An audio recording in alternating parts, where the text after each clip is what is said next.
Untuk membahas masih layak atau tidak gelaran PTM 100% di tengah lonjakan kasus bagi keselamatan anak-anak, sudah bergabung bersama Anyu Siang Ketua KPAI Bapak Susanto. Selamat siang Pak Susanto. Halo, selamat siang Mbak. Baik, Pak Susanto, kasus COVID bertambah, zona hijau di Jakarta ini tersisa 3 wilayah dan masih menerapkan PTM 100%. Bagaimana pendapat KPAI? Ya, memang ini tentu perlu jadi perhatian kita ya. WHO juga sudah mengingatkan kepada kita semua ya, terutama juga masyarakat Indonesia agar waspada dan juga hati-hati.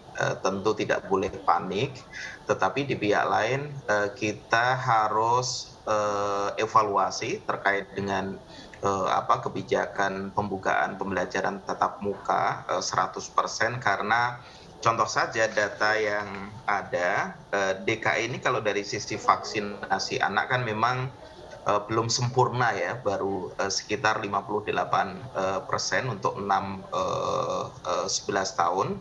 Kemudian dari sisi sasaran sebenarnya 1.173.972. Jadi targetnya sekian.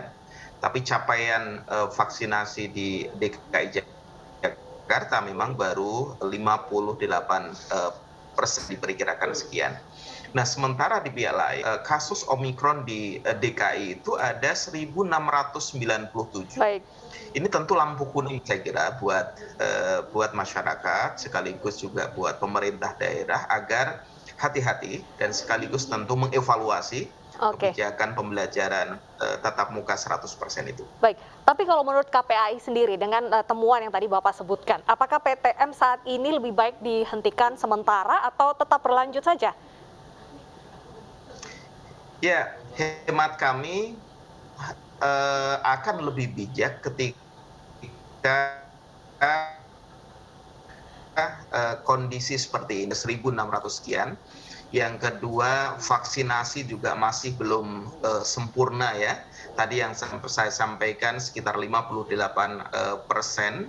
Kemudian guru juga belum maksimal dari sisi vaksinasi, maka hemat kami kebijakan yang lebih tepat adalah bukan mengambil kebijakan pembelajaran tatap muka 100%, tetapi 50% saya kira sebagai bagian dari alternatif kebijakan untuk kondisi saat ini ya.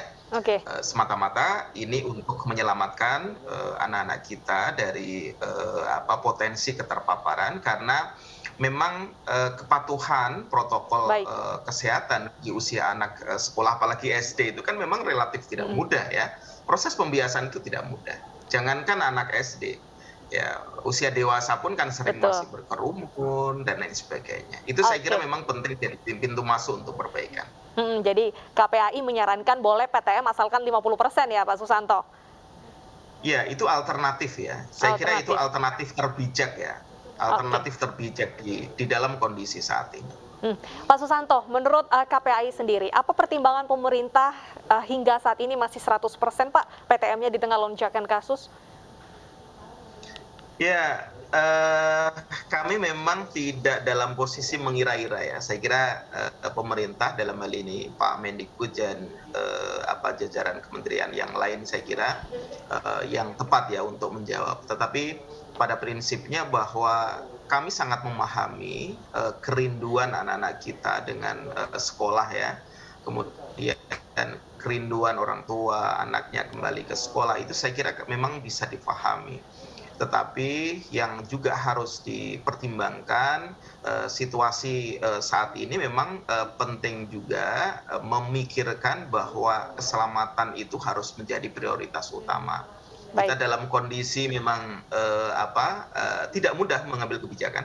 Tetapi di pihak lain kita memang harus mengambil kebijakan dalam situasi seperti ini.